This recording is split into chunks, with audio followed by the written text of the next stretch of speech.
So true. Alright, welcome back everyone. As you know, I was gone on a trip last week, so it is good to actually see people in person and faces. Yes. Yes, it is. So, today we're going to be talking about pacing. Now, the basic definition for pacing, in case you don't know, I'm just going to say it because I'm recording this for video purposes, so in case the people in the video don't know as well. Yes, I watched the videos for the lessons and I was lonely. I was like, there you go, let's work on making sure the videos are as immersive as possible, but even though you're not here. Sad day. So, pacing is basically how slow or fast a book moves. If you've ever read a book and felt cheated because the ending was just like, boom, done, that would be because the pacing was bad. You felt like it was supposed to be a cool epic battle and you got just like done in 10 seconds. That's bad pacing. An example of good pacing is, for example, a thriller, and slowly they're being picked off one by one by the monster. Yes, I love that. That's literally like the theme, except it's the pacing. opposite. The bad guys are getting picked off. Your body one by goes one like, by oh one. my gosh, it feels intense and it feels good to be able each to other. read how intense it is. And there's, like I said, there's a difference here. Part of what is going to dictate your pacing is this. Show, don't tell. Now, I know we talk about this one a lot. Sorry. I'm waiting. But it is, because it is incredibly important, it affects like 99% of your writing. With showing instead of telling, the difference is where you set the mood and you go, the tree's branches crackled in the wind, versus just saying the tree had old dry branches and they were crackling. One gives you They were crackling. I'm bored, Snap, and the crackle, other and gives pop. you like a mood, Right, a setting. It helps you feel immersed in it versus just feeling like that was a sentence. Wow. Now, the difference between showing a show don't tell that I want to emphasize today in pacing is that you can tell sometimes to not bog down the pacing. But the key is to only tell important details, don't info dump. And if you are going to tell details, you also have to make sure that you do it in a very elegant sort of way. Don't just tell us, well, I mean, it's kind of boring if you just tell us they have green eyes. I'm bored. Whereas if you say, their eyes were green and it kind of reminded her of something. Harry It Potter. left her unsettled. Or something like that. That makes you feel more like, oh, there's something more to this, instead of just being like a fact that you are stating for no other reason. That being said, just make sure when you're keeping the show don't tell rule in mind, if it is an action scene or a character get to know you scene or getting to know the description of the land and the universe itself, please show. If it is a small detail that is just slight foreshadowing or meant to be a throwaway line, like I really hate cheerleaders because they're all mean to me, then you can tell that. That's okay. Or you could have this one cheerleader bully, and her name is Stephanie. This seems weirdly And targeted. she always walks up to you in the hallways and is like, I love your shoes. Did you get them on clearance? Exactly. You can also show that. That's a perfect example of showing the fact that she's like, oh, I don't gosh, know a this is cheerleader weird. named Stephanie. I made that up. Sometimes you make stuff up on the spot and you're like, this sounds weirdly targeted, but it is not. I like making stuff up. That's how I write all my books, and then I have to go back and fix all the write flaws. books by making stuff up? Dude, that's crazy! Anyway, point being, that keep in mind that showing and telling have different paces. One is going to give much more of the feeling of a children's book or a kind of basic textbook, whereas the other is going to give you a lot more like sense of depth. Bob ate apple. Well, you already told me Apple both did like not like showing. being eaten by Bob. The wind believes Russell. All right. Dude, I totally want to make a kid's book that like does that. That'd be lit. You should make like a picture book, except it's like really deep. Really deep. It's like I want to make a kid's book, right? And she's like, okay. I'm scared. Once you leave it's like the deeper meaning, it's like actually like very dark. Yeah. Wait. What if it's a Yeah, what if if you it's a could kid's pull book that off, I'd be about surprised. slowly like realizing that? Oh boy. Back on topic. Okay. Yeah, I we don't can know how discuss that's this going. after. So, you're going to want to keep in mind that for action scenes, typical punching and murder and I death love and punching intensity, and murder. You can tell by the book I was reading where she literally stepped on that guy's face. I mean, what? you're going to want it to be more That's fast-paced. If you have action that is slow-paced, people are going to be weirded out. For example, I don't know about you, I don't get in a lot of fist fights, so I wouldn't know, but generally I know Wow. people, I generally know people who, do martial arts and things like that, and most of the time it's like, they're focusing on punching people in the face, right? They're not focusing on, and now I'm going to tell you my entire villain monologue while I punch you in the face. You That's should definitely. so annoying It's so sometimes annoying because because it's like it's in like this whole no time one they could have does that. I escaped. feel Yes, exactly. attacked. Thank you. I feel attacked and unloved. I watch that, and it's amazing. I mean, sometimes it's great, but sometimes it's just like, If dude. you're doing it for comedy because you're Dr. Yes. Doofenshmirtz, go ahead. Yes. Do Also not great. die. My Nator. Yes. My Comedy cat. is perfectly acceptable for that. But if it's a serious thing, then generally, if you're seriously fighting someone for your life, you're not going to be also telling your entire backstory. Generally. So anyway, What if you watch a certain sports anime and Oh gosh. they Sports is different from Hear- punching someone in hear the me face. out, hear Not me the out. same. Hear me out. They're losing and they're slowly watching the ball fall to the ground and then It's a narration. Then they have this whole entire inner monologue where Yes. they're like, oh Inner no, monologue is totally we're acceptable. gonna lose. Inner monologue is totally acceptable. And the reason why is because of the fact that it is something you can have in your head while you're punching someone. The issue comes when you say it all out loud. And then Nishinoya comes and saves the ball because he's amazing. But yes, inner I know what you're monologue talking about. perfectly I forgot. acceptable during Thank action you. scenes because we do have inner monologue during action Woo. scenes. There are times, heck, even when I'm just sitting by myself in my house eating ramen, going, "This ramen tastes funny. I wonder if it's because I added too much hot sauce." You know, like, we think those things. We think those things sometimes. Whereas I put wouldn't hot say sauce that in out ramen? loud. Yes, I do. Makes sense. I love spicy food. I'm sorry. Don't No, my Anyway. brothers burn off their taste buds with hot sauce. Oh, that's awesome. All right, but anyway, You're one of my Whoopi. brothers, doofus. Inner That monologues are monologue- fine. Inner monologues is fine. It's when it becomes physical dialogue that it's an issue. Some authors still do this, and they can do it because of the fact that it is part of their quote-unquote style. But you'll find that a lot of people are annoyed by that. So as a result, if you want to just say, like, I own this and it is now my style, do it. But if you're going to own it with confidence. Not the people who write manga. That's all they do. That's all they do. They do inner monologues, and the inner monologues are like It's- 3 pages long. It's Okay, kind to of be fair, giving for the Deku. most part, Who's it's always gonna be- fighting This a is villain. true. What? I mean, kind for of the most giving part, Deku. it's going to be training you to like entertain a Western audience, It's and true. manga is not a Western It audience. is not. I That's love also it. true. It is Eastern. Very true. Yeah, I They know. have very drastically different stuff. I can do a whole lesson on Eastern writing versus Western writing. It is drastic. Do it. Please, I would love that. I will have to put that I in my can notes bring then. some examples. I can't write either. You can't write either, or you can write either? Can't. That's depression. Do you want some Arsene Lupin? All right. No, he's saying that. Yes. Arsene! Okay, hold on. No, he's saying that because he wants attention. Don't even back know. on topic. So with action, you're also going to generally want to make sure that your sentences are shorter sentences. Now, you want to be careful. If they're fragmented sentences, which is when the sentence finishes without fully finishing, that's going to be a problem. Now, if you're Can having you do someone, the semicolon?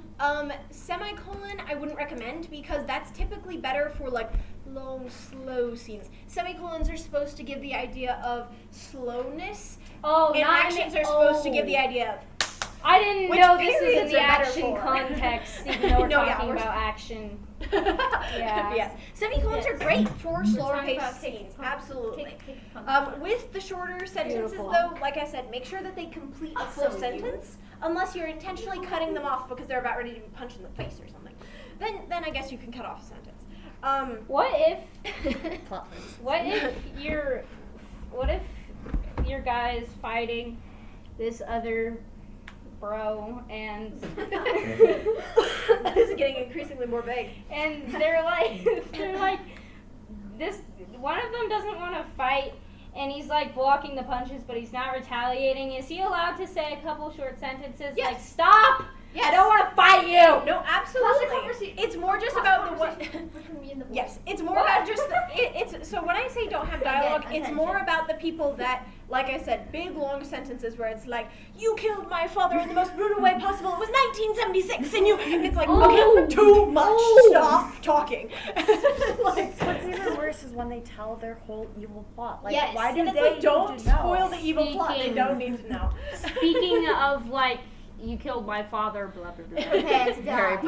But then Not see, yet. a great example of short sentence dialogue that gets the same point across is Inigo Montoya's, you killed my father. That! The end. That's exactly what I was gonna talk about. That is the end. Look, So- actually, because reference? my dad was talking about business conversation Yeah. and how you introduce yourself, Yeah. and then he said that, and I went, Yeah. But yeah, no, Hello, exactly. See, my that name is totally is fine in Inigo an Montoya. action scene. If Yeah, you're my introducing father yourself was and then being like, prepared to this is why I'm gonna kill you, totally fine. But if you're like, I'm going to give you 5 paragraphs worth of in-depth dialogue while I am stabbing you, that's too much. "Wow, I'm essay. stabbing This you. is Isn't the an person already dead?" Exactly, that's my point. I'm like, This too is much. not an Oh, essay. fuck. But to be fair, a villain monologue To be while the fair. person is dead, just like talking to their dead This is body, fair. would be That would fun. be cool. That I'm would be- assuming that no one take that from me. No promises. I'm not even there yet. I Alright. have to restart my story because there's too many So- plot holes because I just wrote it on a whim. I feel that. Anyway, so Yeah. action, another great way to look at action is that action is like hot sauce, like we talked about earlier. You generally don't want to dump the whole bottle of hot sauce onto a tiny portion of rice, right? Not generally a good idea. Some people on rice? Yeah, I put hot sauce on everything except ice cream. Oh, okay. I did that once.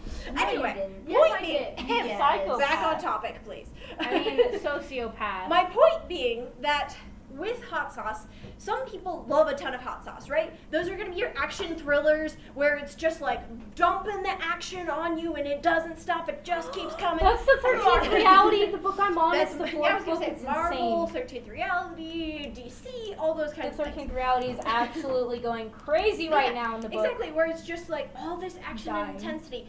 Some people love that, but then there are other people who don't like action at all, and you give them a little spice, and they're like, "Phew!" Like, Just give please them a stop. comfy, cozy fantasy romance Exactly. book. So Great spicy. my point being though I is don't it's going hate to spicy, depend just on have the a genre. tolerance.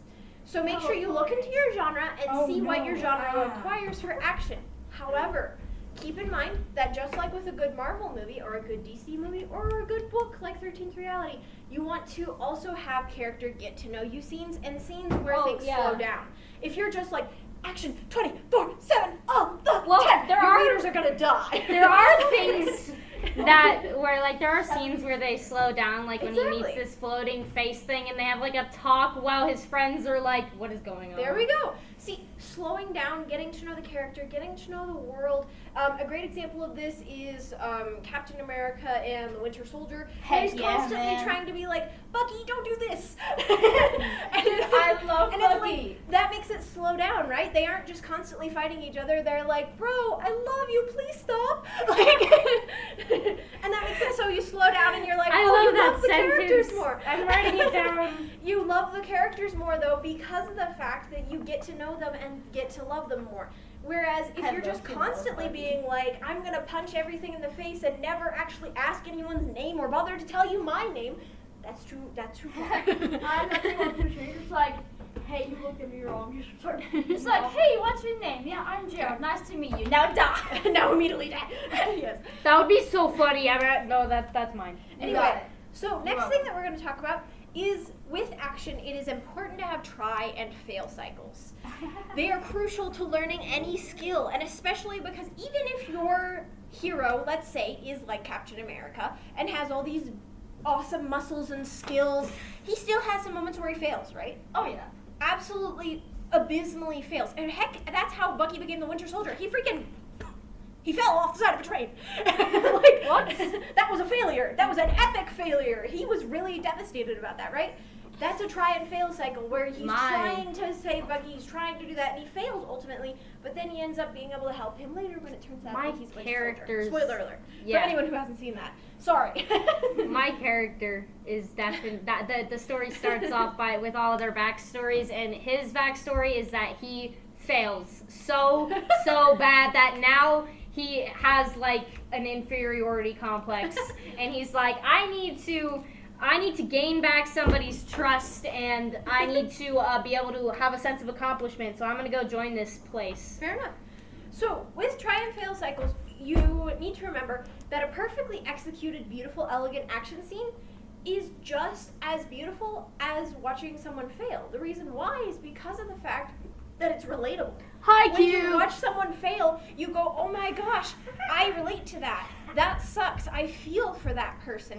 Whereas if they are just perfect all the time, Hi, Q. that's wanna when you get smack into They it. were trying to go to Exactly. That's when you wanna nationals smack and they people. failed so bad that they Yes. had like entire And that's episode of relatable. just like getting over the sadness of failing, and I was like crying. No, that was Yes, but like if they had just been perfect the whole time, in some ways it'd be kind of obnoxious, right? Yeah. Like just, I never fail.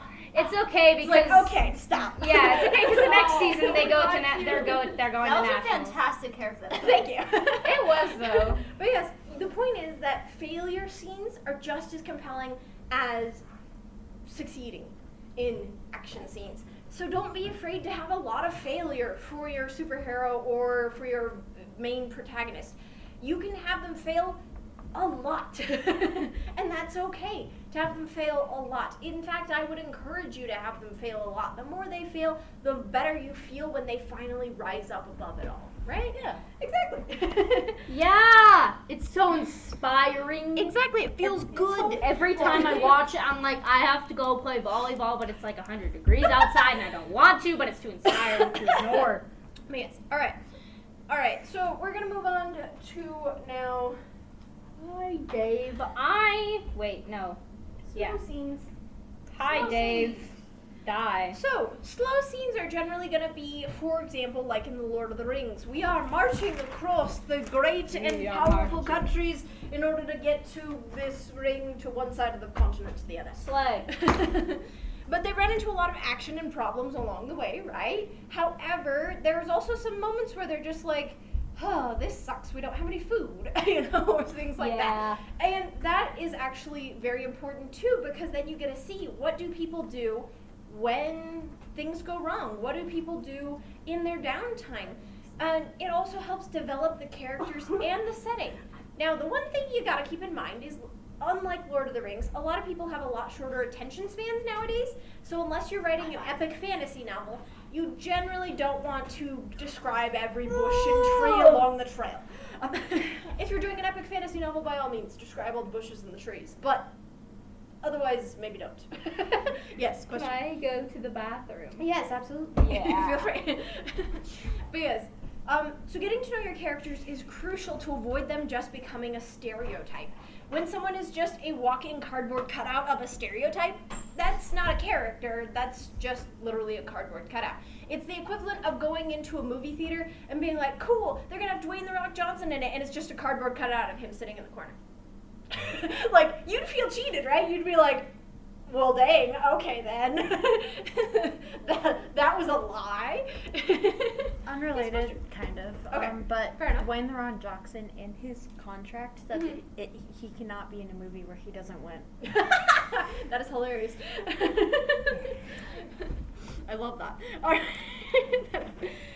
All right. So that being said, settings can be woven in with character get to know you scenes. You can definitely have ones where it's like, hey, they're in a little cafe, and because of being in this cafe, you learn that the character hates black coffee or something like that. I don't know. But the point is, you can get to know them through your setting. Back on the topic of stereotypes. To avoid stereotypes are caused by not enough character depth and backstory. They have no flaws, no character complexity, no real, like I said, depth. Now, what gives depth to a character? Like I said, flaws. Flaws give them depth. If they have no flaws, then it's really, really boring. The other thing is that you don't want to make sure that they are the stereotype. For example, if they're a preppy cheerleader and they're perfect all the time and they love pink and petals, and it's like, okay, that's it. That's it. That's all there is to you. There's got to be more to you. A great example of that.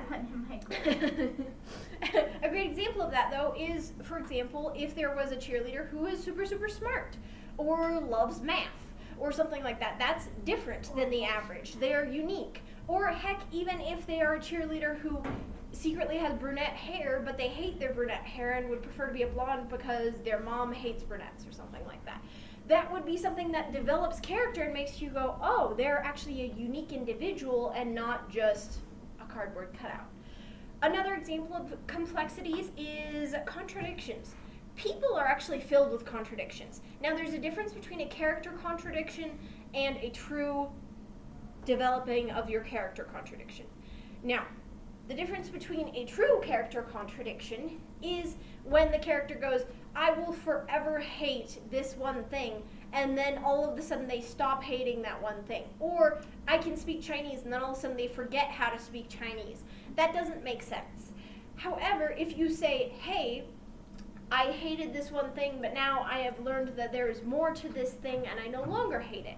That's character growth, character depth, character development. That is a true contradiction, instead of just a false one where they're just doing doesn't make sense. You need to have it be logical. A great example of this in my own life is, like right now, I'm totally fine recording a video if I have an audience. Because then I can look at your faces and go, are they bored? Are they interested? Are they smiling? Are they super grumpy? I can get a feel for the audience. Whereas when I am by myself recording a video, I am so much more anxious because I'm like, I don't know, everyone might hate me right now and I can't tell. And so as a result, that is the same thing, but because of an audience or lack thereof, I either feel nervous or don't feel nervous. That is a contradiction. Most people would just say you either do or don't feel nervous. No, it depends on the scenario for me. That is character depth. If you just have someone who is one way all the time, or, like I said, is perfectly that stereotype, for example, a goth person, where they wear emo and all black and that's all there is to their character, nothing else, that's not interesting. You need differences and you need people who are having greater depth than just their outward appearance. Yeah, one of my characters is emo and the other one is a bouncy character. And it's totally, that's great. It's great to have a general overarching idea of what they're like, but it's also important to make sure that that doesn't define them, period. No, it doesn't. The other one has, the other one is happy. He's just broody. That's literally Solangelo. Anyway, Yeah. so Tell me I'm wrong. He's You're not. I'm plot. not. So when it comes to plot for pacing, again, it depends on your genre. If you're writing a romance novel, you're going to have a little bit of, introduction, them getting to know each other. Then you're going to have the tensions rising. You don't know whether or not they will get together. Oh no! But they will because it's a romance book. Or they won't. Unless it's Then a they- tragedy. Then they get together, and then everything relaxes, and you have the little epilogue with them being adorable. Unless we die. Whereas, or they both die. tragedy. I mean, Not the genre. I am writing a book that's kind of reverse that almost, because they're one of them's already dead, Oof. and she can see ghosts. Oh yeah, Gotcha. About that. That makes more sense. Yeah, For a second I was like, It is a tragedy. and then I'm like, ghost, though. got it. That reminds me of this one movie that I saw. You know where that's from? Okay, It's like Ocean let's Waves. focus on finishing this up real quick. Where is that So, from? the Nothing. general idea is that you want to make sure that it does kind of follow this general plot line. You want to make sure it has a long lead up to that climax. You want to make sure that it has a decently long period for introducing people. You want to make sure that the period that you're exiting the story is a lot shorter. If you have wonky things going on where it's this is all the introduction, your readers are not going to make it. You're gonna They will die. get bored partway through.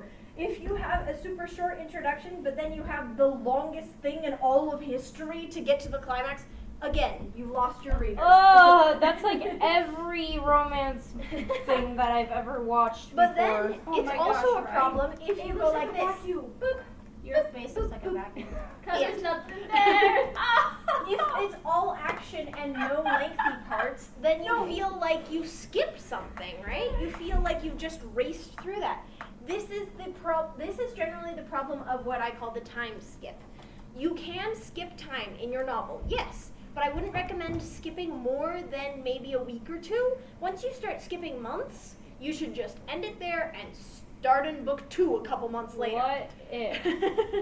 What if the first part of my book is the characters have their sad backstories and then they get attacked by the bad guys, and then a couple years later of just like the work grind. So long as it goes like this. Introduction of that and them being attacked by the bad guy, and then you do 3 years later here. If you do 3 years later, like let's say, here's the plot, 3 years later here, the readers are gonna go, Well, I'm not "Why?" gonna do it in the middle of the book. It's like Okay. in the first. I love how you say couple that, but I chapters. literally have helped edit people's novels where they've been like 3 years later in the middle of the novel, and I'm like, what? No. So It's don't. only like Not years. everyone understands that That would concept. suck. Like it's the middle of the climax, and Yes. it's just like 3 years later after this whole. Exactly. So I'm like, So annoying. and I mean, they decided to keep it anyway, but that's their choice. You know, you can do whatever you want with your book. I'll But- figure it out. It's fine. My point being, though, is if you do it within the introduction and then you go like 3 years later, that's totally fine. The issue comes when you do it dead center in the middle of the novel. Yeah. That's like, gonna throw I'm readers not off gonna so do it bad. like that. 3 years ago, like if the first part would fit as a prologue, Yeah. you're set. You're great. Yeah, exactly. That's totally fine. The first part, But generally, you want to divide it up into 2 books if you're skipping that much in the middle of action. it's not like 3 years. Then you like want to leave it on a year and half. cliffhanger and then say, hey, 3 years later is when book 2 starts. It's just like That feels a lot more natural to people. they like Oh, yeah. join this agency, so then they're like, what? Oh, never mind. Yeah. Okay, they join this like agency, and then they're just like doing missions for like a while. No, yeah, like I said, that all makes sense. Just make sure, like she said, if it could fit as a prologue or a first chapter, that's fine. When it gets into like 12 chapters in and then you skip 3 years, that's when you have problems. Well, I don't think it would fit in like one chapter, but it definitely wouldn't be 12. Yeah. It wouldn't be the middle of the book. As long as it's like decently short and at the very beginning. You're It set. has to be You're great. decently short because if you skip too much time, then people are like frustrated about it. Let's put it this way. You can do it though. You can do it. Absolutely. 100% you can do it. But just know it can frustrate people. I had a book I read recently. Will not name the book. Now I want to know. But Name the book. part of the thing that bothered me was the fact that I was like, I'm so excited for her character growth arc. And then they were like, we skipped the character growth arc and now we're here. I hate and that. I'm like, well, why? I hate that so much.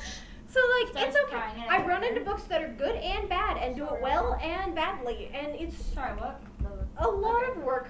I'm just trying to decide whether I do them at the beginning of the book, which I probably won't based on the advice, or I do them in the middle when the third character comes in. Well, not in the middle, but like Like I said, if you either do it as a second book gap, so it's like here's the first book and then the second book takes place 3 years later, but it's like or if you do it within the first couple chapters. the other like the two characters know each other in like the beginning of the book because of stuff, and then this other character comes in a little bit later when he finds out about their backstories. Is that when I should put them in, or should I do them like before so the reader knows? So, like I said, you should generally either divide it into 2 books, or you should have it be.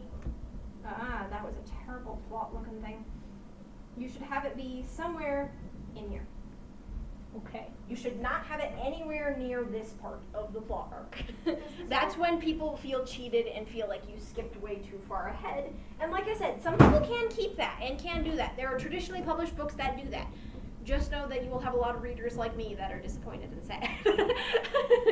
Well, you Yes, wouldn't question. want that. Does the time skip thing apply if you're skipping back to new backstory and then going right back into it? That's what I totally was fine. talking about. Backstory Okay. is fine. The issue comes when you're just skipping forward and then you just move on. That's what I'm talking about. So like after they meet the third character, Yeah. and then they're with each other for a couple whatevers, then when he eventually finds out about both of their backstories, should I like skip back and do that? I would say it depends on how you do it. Backstory is hard. Backstory is hard. Let's talk about backstory for a second. Backstory is tricky. I would highly recommend that if you're gonna do a skip back backstory bit, you have some sort of narrator for your novel, because that is going to make it a lot easier. Because then with your narrator, the narrator's like, let's skip back a little bit What and if- talk about this. Then it makes it a lot more natural. So what if I have one of the characters tell the third character about what about the other's backstory. So that is a really good way to do it. Another good way to do it is to introduce it by saying, "Let me tell you about so and so's backstory," and then start a new chapter from their point of view, and then basically show that backstory. But it feels like they're telling it because that's how you introduced it. Yeah, so That's also nice. should I be like when they meet this one character's like person from their past? Yeah. I'm trying. I'll ask you We in a can minute always once talk I about figure it it once out you in my figure it brain. out. Yeah, it's tricky. I don't blame you. But yes, long story short, backstory is hard. I would say if you are gonna do backstory skips that are in the middle of action, though, I would say make sure that it is a cliffhanger and not truly in the middle. Like if you're like, oh no, they're all about to start fighting, then you can be like, okay, I actually need to give some backstory to explain why we're fighting. That's fine. But if you're like, I'm about ready to punch this guy in the face, wait a minute, let me talk about that. That's okay if you're doing a comedy. But if you're doing a serious action novel and then all of a sudden it's like, fist holds mid-punch, we're going to talk about backstory right now. That's great for comedy. But if you're doing an action scene, you'd just be like, punch him already. Like, don't stop. Yeah. So, basically, my character, one of them is an elf, and that's the one with, like, he has a sad backstory, obviously. But they go and they meet the rest of the elves, and the rest of the elves are trying to convince his other friends that he's a bad person because they don't like him. And so what should I, and then I was thinking to put the backstory there somewhere, but I'm trying to figure out who should, like. If someone is defending him and saying, like, don't be mean to him, you don't know what he's been through or something like that, I think that would be a perfect way to introduce it. His backstory is, like, he had to fight in this, like, war thing. Yeah, and totally. he's trying to prove to people that he's not a bad person. You could totally have someone introduce it like that and be like, cut him a break, and everyone's like, why should we? And they're like, this is why. That totally works. All right, any other questions before I turn off the video and we do serious questions? Okay. I have to clarify with you. Fair enough. So can I like do something where like I like skip forward and like slowly like so like I skip forward like a few years and like I slowly sort of like explain like the last the years before the skip. Generally, no. Again, if it's within this part, that's fine. If it's within this part, no. If you want to do that, like if you want to have like book one. The reason why is because, like you said, book one's totally fine. Yeah. Book one having it be a backstory, and then you skip, and then you have a brief summary of the past few years, and then you do book two. That's totally fine. But the issue comes in when it feels like you missed a ton of character growth that was super important, and you're like, wait, bro, what? Because you want to see that character growth. Even if you don't want to write it, readers want to read it. So as a result, if you're going to do that, you got to either divide it to book one and book two, or you got to have it within this first little introduction bit. All right. So, any other questions before I turn off the video? No? Great. I will turn off the video then. Oh, wait, quick reminder. The Scary Story Contest entries are due the first week of October. I believe it's the first Saturday in October. I think it's October 5th. Could be wrong, though. Day but I after think my that is. birthday. I think the old story that I forgot to turn in is could be considered a spooky story, so I could enter that. But yes, it does have to be 8 pages or less. However, they have no qualifiers on font or anything like that. Just keep in mind, if we cannot read it, we will not grade it. So if I make the font like If we cannot read it, we will not grade it. That's all I will What say. if I make it like EB Gamma. this small? Again, if we cannot read it, we will not grade it. Awesome. Got it. So if we're, let's put it this way. If you have to stare and squint at the page really hard to be able to make out the words, don't do that. What about Yes, size question. of the pages? So the size of the pages has to be 8 below. That's the standard. Good question. Like the Good regular, question. the regular you print on your Yes, on the your, regular print on your computer. Yeah, that. Good question though. But yes, it does have to be 8 pages or less. I will keep in mind, like I said, make sure the font is legible, readable. Don't make it so small that we have to use a freaking magnifying magnifying glass. I'm What not if- gonna, do I'm you not have gonna to do grade it- that. I will just say I'm sorry I can't read it. Do you have to do it So- in Times New Roman, or can it? No, like I said, the font does not matter because I'm not in charge of this contest. For that contest, I do prefer Times New Roman, but that's because of the fact that it is the easiest font to read in my opinion. However, fun fact, we're actually going to change that and make it a guideline. We will give you extra points if you do Times New Roman because then it will be easier for us to read, but we won't like disqualify your entry if you don't do Times New Roman. Awesome. Then I'm gonna do Times New Roman every single freaking So, time. Arial yeah, so it's more of a, we'll be Facts. changing it, so instead of it having be rules, 'cause it's it's going to be rules and I think it's a guidelines. If you follow the non-stereotype. guidelines, you will get more points. However, if you don't follow the rules, we will nix your story. The only reason we had to do that is because we've had a couple people who have tried to break some of the rules that make it so that it's impossible to grade, and well, that's a problem. Wait, how do they make it impossible to grade? I'm interested. Like I said, pick fonts that you cannot read at all, and you squint at it and go, what does that say? Or alternatively, go so far past the word count that we're just going, we don't have the time to read your novella. We're like, yeah, okay, that's a problem. So, point being, that there's going to be a lot more leeway in the future contests that I run. The Scariest Glory contest is not one I'm in charge of. It's one I help grade for, but I'm not in charge of it. One of my coworkers is. So it's 8 pages or less, like I said, and make sure it's in a font that we can read, please. That's all that I request. As far as things go with that will be due, like I said, the first week of October, so be keeping that in mind, thinking of what you want to write, work on it. This contest also does count towards the raffle at the end of the year / in January. So the more entries you have, and then if you show up for the raffle, you do have to actually show up in person to grab your thing. So show up for the raffle, see what you get. You also get to see who wins the grand prizes and the runner-up grand prizes, which is always fun. The people who win the runner-up grand prizes and the grand prize, by the way, will get their stories posted actually online for people to read. What? So- What? You didn't say that. This is because it's new. I recently talked with my supervisor about whether or not For we could do the that. like the grand prize, the one that wins them. Yes, so the basically runner-up how it's or going the to work, in January, I'm going to take all of the entries that got first, second, or third place in all of the contests throughout this last year. And I'm going to say, okay, we're going to grade them on a scale of like different things like how much did we like it, how much points did it get in comparison to other things.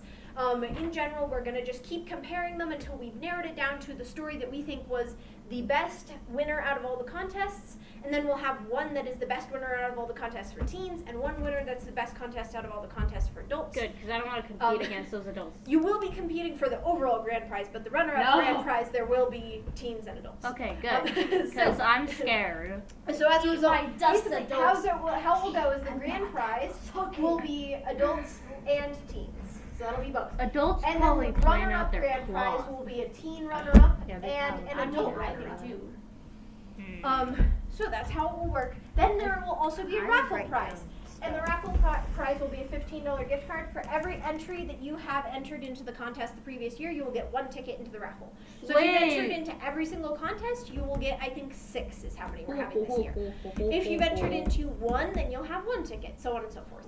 However, I will clarify, I'm adding to the rules because I've noticed this being a problem. You do actually have to come and pick up your prize / feedback in order for me to enter you into the raffle, because I've had a lot of people that just haven't come and picked up their feedback or prize, and that's really sad for me because I'm like, hey, I actually graded this for you, and I tried to put a lot of work into this, and I put the work into grading this, and I care about your story, and I want to see you improve and read the feedback. So if you can't bother to pick up the feedback, I won't bother to put your check in the raffle. That's how I see it. That's how I see it. Sorry? Yeah, you can pick it up at a different time. I just mean I've had a couple people that have like not picked it up at all. I said pick it up by the end of the month, and they just didn't. So like you have to pick it up by the end of the month, but otherwise like you're good. And even then, I will still keep your feedback that you can pick up past the end of the month, but you will forfeit your prize if you don't pick it up by the end of the month. Can I have prize? No. It then gets recycled into the next contest. Dang. But yes, sorry.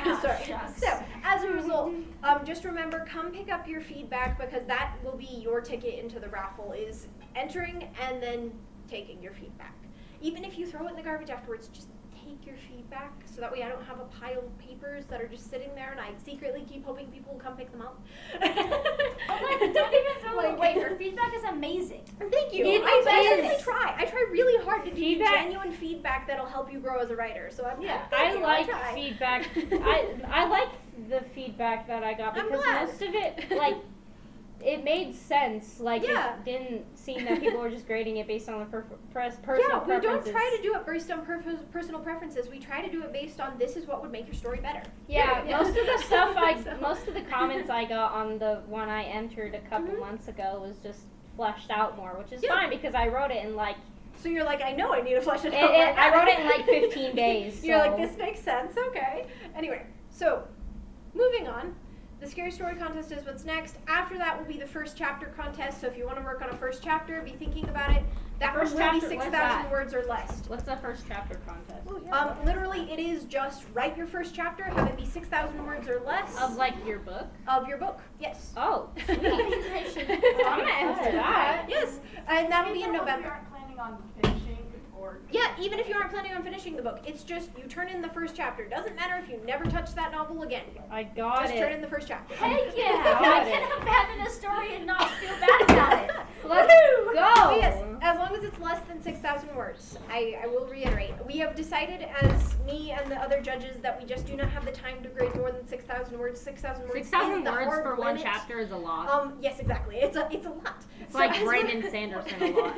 So as a result, we've decided that don't go over. If you feel like you're going to go over, you can always ask me, and I can help you find ways to cut out words. That is all I will help you do. I won't help you with anything else, but I will help you cut out words and be like, this is superfluous or whatever. Moving on. December, we will have a contest for Cozy Christmas Mystery. Heck yeah! So it has to be a mystery, and it has to be Christmas themed / take place during Christmas. But aside from that, go wild. Whatever you want to do, the mystery Who can stole be whatever Santa's you want. cookies? Yes, and I was gonna say, it can be simple. It can Me. be super elaborate, solving a murder. Like as long as it is a mystery and it takes place during Christmas. There you go. And when I say cozy, that just means follow the rules of no blood, no gore. Make sure that you don't go crazy into detail if you're gonna murder someone. No, like a second grader could read it and be comfortable. Yes, and be Kinda like, oh, thing. someone died. That sucks. Move on and Yeah. let's solve it. Boo-hoo. Let's not go into detail. Let's just I solve feel the like murder. people die in children's movies all the time. Nobody nobody cares. Well, Like but Peter because Pan. they don't do it No super one talks dramatically about. and don't do it with tons of blood gushing everywhere. Blood. Exactly. I was and gonna say, if it looks like Zootopia's moment of just ketchup everywhere, don't do it. We will throw it out and say, I'm sorry, this is disqualified. So if you're gonna have someone die, just be like, they got stabbed. The end. You don't have to tell us all the gruesome details. Just they got stabbed is enough. Darn it. So. Well, it looks like But John anyway. was poisoned. Darn well. it. Exactly. Move on. The end. Are No you need to be sure like they're you foaming don't at the mouth. wanna, No need. Look at all this amazingness. But anyway, so those are the contests that are coming Who's up. the I deal? highly encourage you to enter into them. The first chapter contest is due at the end of November, so literally November 30th is when it's due. Then in the December one, that is going to be due on December 21st because of the fact that we are closing for Christmas holidays, and so I gotta have you turn it in before we close for Christmas holidays. Oh, And this guy's the boss of them last all. year, but, like, He's 21st. amazing. He's like 3 days before Christmas. Yeah, that was so crazy. it's important to be able to get actually have your stories in my hands before we close. But anyway, that being said, thank you very much. I'm gonna turn off the video now that I've done my little please enter into the writing contest spiel. Bye, nerds. Emmett, if you're listening, please come. We miss you.